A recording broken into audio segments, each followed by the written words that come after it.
আমার মেন পরিচিতি আসছে ইউটিউব থেকে, চ্যানেলের নাম ছিল ব্যাড ব্রাদার্স, আপনারা সবাই জানেন। তো দেখেন আমি যখন ইউটিউব চ্যানেলে খুলি তখনও আমার কাছে মানে আমার স্বপ্ন ছিল জীবনে 10,000 সাবস্ক্রাইবার বানাবো। জীবনের স্বপ্ন ছিল 10,000 সাবস্ক্রাইবার আমি বানাবো, এটা আমার জীবনের একটা স্বপ্ন ছিল। কিন্তু মানে 10,000 সাবস্ক্রাইবার বানানোর আগে 9,000-এর সময় আমার চ্যানেলটা কী হয়, ওইটা আমার চ্যানেলটা মনিটাইজ চলে যায়। আর ওই টাইমে মানে এটা আমার জন্য অনেক বড় একটা ধাক্কা ছিল, তো সবাই ভাঙা পড়ে। কিন্তু পরবর্তীতে কি ঘটে, আমরা জাস্ট 1 মাসের ভিতরে 1 লাখ সাবস্ক্রাইবার হিট করে ফেলি।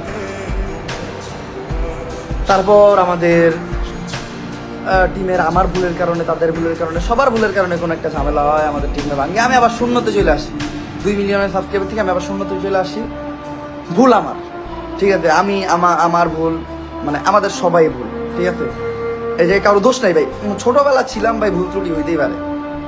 এই 5 মিলিয়ন সাবস্ক্রাইবারের একটা অবদান তাদেরও। হ্যাঁ, আমার এই 5 মিলিয়ন সাবস্ক্রাইবার যে আজকে, এটা নিয়ে কাউরে কখনো কটাক্ষ করে না, এই অবদান তাদেরও। অতীতে যারা আমার সাথে ছিল তারাও আমার ভাই, কেউ ছোট ভাই, কেউ বড় ভাই, কেউ বন্ধু, এই একটা অবদান তাদেরও। আজকে যে আমার 5 মিলিয়ন সাবস্ক্রাইবার, এই অবদান যে খালি আমার এই টিম মেম্বারের এরকম কিছু না, এই অবদান তাদেরও। তো তাদেরকেও থ্যাংক ইউ। আজকে আমাদের এই, তারপরে আমার এই ওমরন ফায়ার চ্যানেল খোলার সাথে সাথে আমার চ্যানেলটা কিন্তু এই যে ওমরন ফায়ার চ্যানেল অতিরিক্ত তাড়াতাড়ি সাবস্ক্রাইবার বাড়ার কারণে টার্মিনেট হয়ে যায়।